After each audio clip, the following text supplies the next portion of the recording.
Hello, what up, my people? It's your favorite host, aka Blossom Willie, aka Koko Late, aka Beautiful Heart. You know what I'm saying?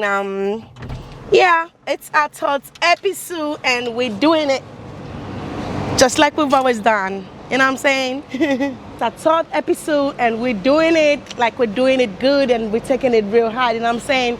So today, we're talking about a story. Someone reached out to me and like, you know what? I don't want people to know me, and I just want you to help me tell my story, telling a story for a friend. Ciao, let's go. So this lady said to me that really inspired her in so many ways. You know, I don't even know I inspire people because I feel like, man, I don't know.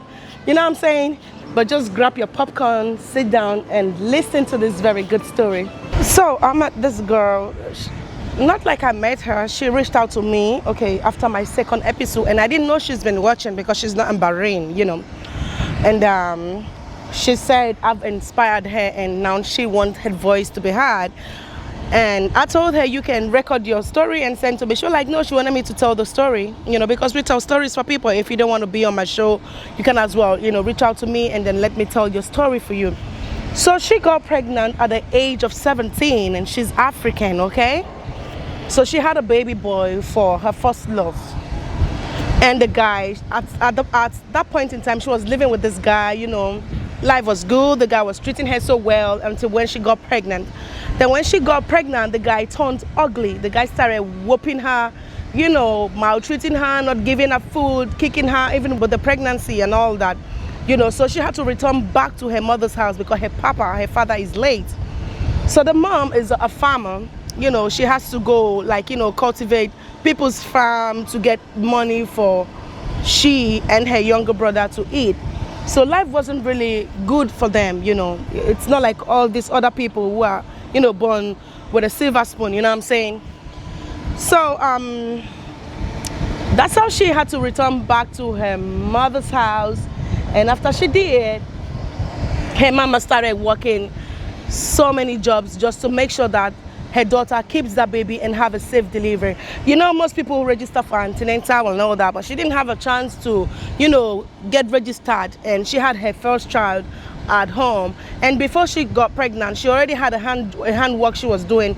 She was into, you know, hair making and all that, you know. So when she had a child, she had to join her mother to do farm chores so that she can, you know, literally buy milk and baby clothes for her son, you know.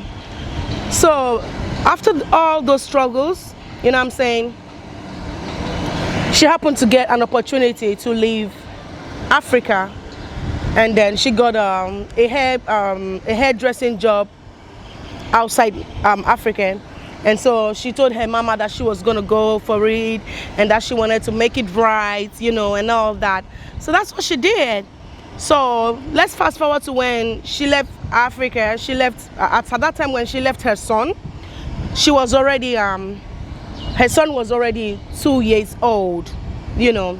And mind you, she got pregnant at the age of 17. Her first boyfriend, the first guy that disvirgined her, got her pregnant, literally.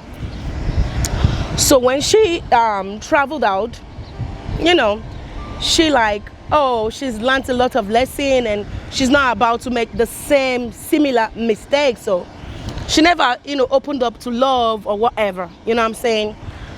So she was just dedicated to her job, and because of the sincerity and the, you know, the zeal, the way she welcomed her customers, the boss was so happy and pleased with her, and then moved her, you know, and took her very close.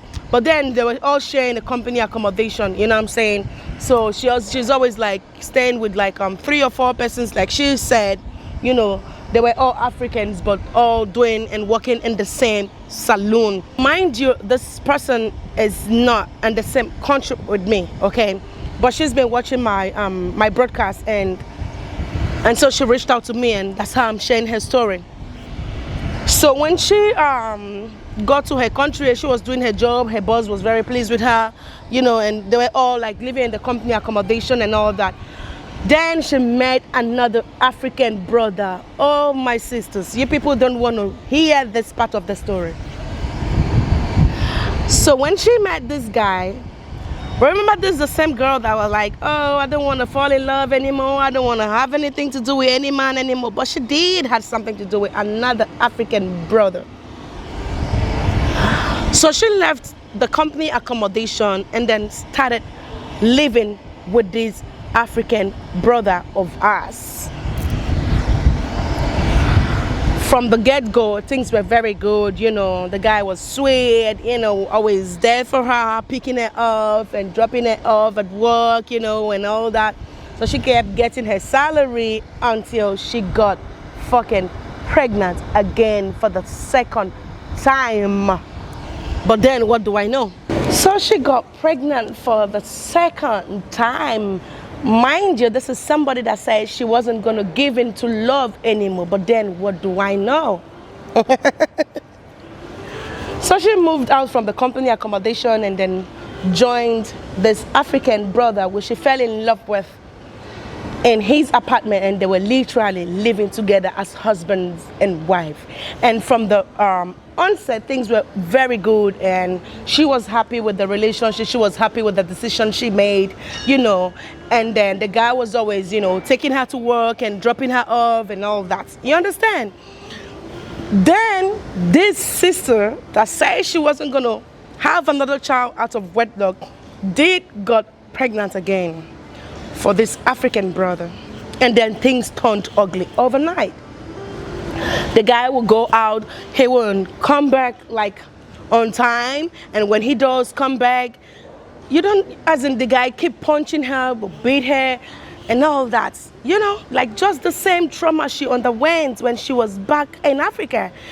It was just like everything was just reoccurring all over again. Do you understand?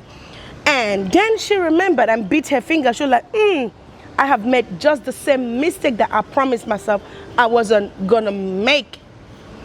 Then her boss was already agitated with her, you know, because she stopped being that sweet girl at work. You know, she does all the sleeping. She's always very lazy lately because she couldn't tell her boss that she was pregnant. I mean, you know, because she needed the money. And then the guy that she got pregnant for wasn't even helping out. Do you understand? So the girl's salary is what they live on. So what the guy only does is pay for the rent. And at some point, the guy stopped paying for the rent, saying he wasn't getting paid no more. So this girl had to start using her rent money that she used to send some to her mother back at home for her son, her 2-year-old son that she left with her mama, and then started splitting the money into 3: the son, her upkeep, and the house rent, where she was staying at that point in time where she was pregnant for her second child. It went on, and the guy started punching her. She became a punching bag, and the guy kept whooping her left, right, center. And then unfortunately she lost her job because her boss refused to renew her contract and told her that at the end of the month, that particular month, that if she's done and get her salary, because her boss is actually a nice person, for the lady to still want to pay her, because she started missing jobs, missing her work, she started missing her job. She doesn't go to the salon all the time anymore because of, most times she wake up having some, you know, swollen faces, and based on the punches and all that from the guy, because she became a punching bag, literally. So her boss got tired of her lateness and not keeping up with her job as she used to, because most times she would just like not go to work for like 2 days, and her boss would keep calling, and this baby girl wasn't replying to her boss. Do you understand me? So the boss, being a nice woman, a sweet person, she didn't, you know, take it personal. She was just like, tell me, are you having some issues? Where did you leave the company accommodation? Do you need help? Blah, blah, blah, blah, blah. Just like that, you know, a consigned boss, you know, what a consigned boss would do, you know, because if there are some bosses, they'll just be like, you know, fuck you, just get the fuck out of the salon. That's it, period. I mean, there's nothing you can do, because you actually skip job for 2 days or 3 days, 4 days. I mean, then what are you coming for? And you want me at the end of the month to pay you your exact salary. But this woman, they paid her exact salary, like she reported to me. Because, like I said, it's not my story, so I'm telling someone else's story. You understand?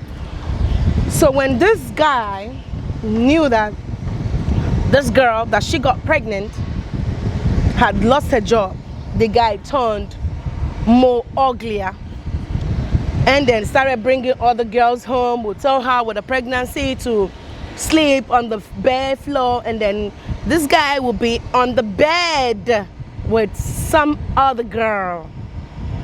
You know how traumatizing that is. Like, I mean, we women are actually going through a lot, but what do I know? It's love at the end of the day, you know what I'm saying? So this girl kept pushing, and then one day she just woke up and then, you know, noticed that the guy has left her, took all of his properties, and just absconded, just like that, without a word, like, hey, I'm going somewhere, I'm trying to make this right. He just literally left without a trace.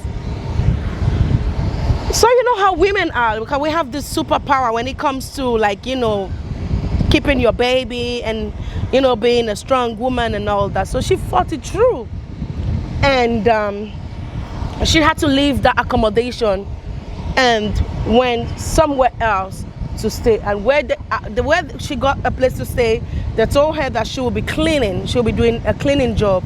And mind you, she was already very heavy then. Do you understand? So she will stress clean like 5, 4, I don't know, just name it, you know, and then get money, because she get paid like for hours, you know. And then time went on, she had a baby, but she did not have the baby in the hospital because she no longer had a visa, a valid visa. And if you don't, you know, in most countries, if you don't have a valid visa, you cannot have a baby in their country. The government is going to take the baby, you understand? So she did not have the baby in the country where she reported from and told me the story. So she had a baby in the house with the help of some African people and mothers who have actually given birth to like 2 or 3. So they came to her aid, and she was able to have a second baby again, not in the hospital. Remember, she had her first child before she left Africa, and she had it at home through the help of her mother and her grandmother. And history has repeated itself again. The second time she had her baby with no hospital facility. You know, like, I don't know how it's done, but God is great. I mean, God is really great, you know. So she had a baby, and being somebody who didn't want to give up on herself, she had 2 children already, she decided to go back on the street. And she said, I was still a breastfeeding mother. I had to start selling my body for money just to make sure that my child back in Africa and my newborn baby will not have to suffer the same fate just like me and my younger brother. So she went to the street, and most times she will get customers that will be like, oh, why are you lactating? She will tell them like, oh, she's lactating because she's a bit busty, but then she knows why she has milk coming out. Most times she'll be lucky, and then her customers will be like, oh, I like the milk, and you milk it out, and that's it. So time went on, and she stopped communicating with her mother, and she kept worrying that she don't know how her mother will be doing, and what the mother will be thinking, that maybe she might have maybe given up a ghost or something. That she was just worried the situation of which her mom and her 2-year-old son back in Africa will be doing, and how they have been doing without her support. Because mind you, the reason why she left Africa was because she wanted to give her son and her mother a good life, the life that the mother never gave to she and her younger brother. But then she came along the line and lost it all. So when most times she might be lucky and then meet people who like, oh, can you like give me most of your milk and all that. So she did, you know, things that are not worth hearing just because she wants to be back on her feet and keep sending money home for her 2-year-old child, and her mother, who at the time she left Africa, was living in a mud house. I believe you all know what a mud house is, okay?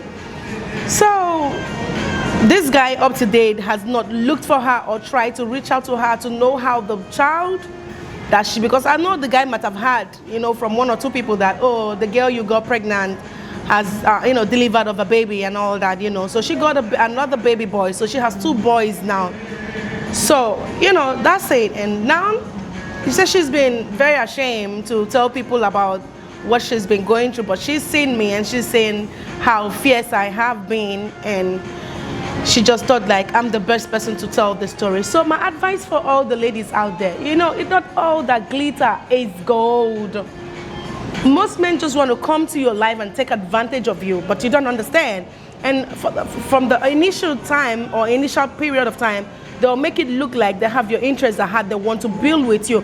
But no, she lost her job, she lost the company accommodation, she had another baby out of wedlock, and lost her chances to arrange her life and give her family the kind of life that her family wants. I believe there's most people out there who have stories that are even worse than these, or maybe similar stories, you know. So please, in whatever you do, I'm not saying dating is a sin. You know, of course, if you want to date people who are responsible, people who are already, you know, have gotten their life together, people who can impact you, not people that will come and steal the little that you have.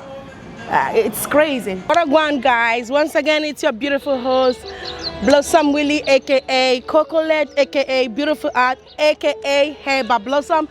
Please don't forget to subscribe, turn the notification button on, and hit us up with all of your stories, and let's make memories together. Ciao.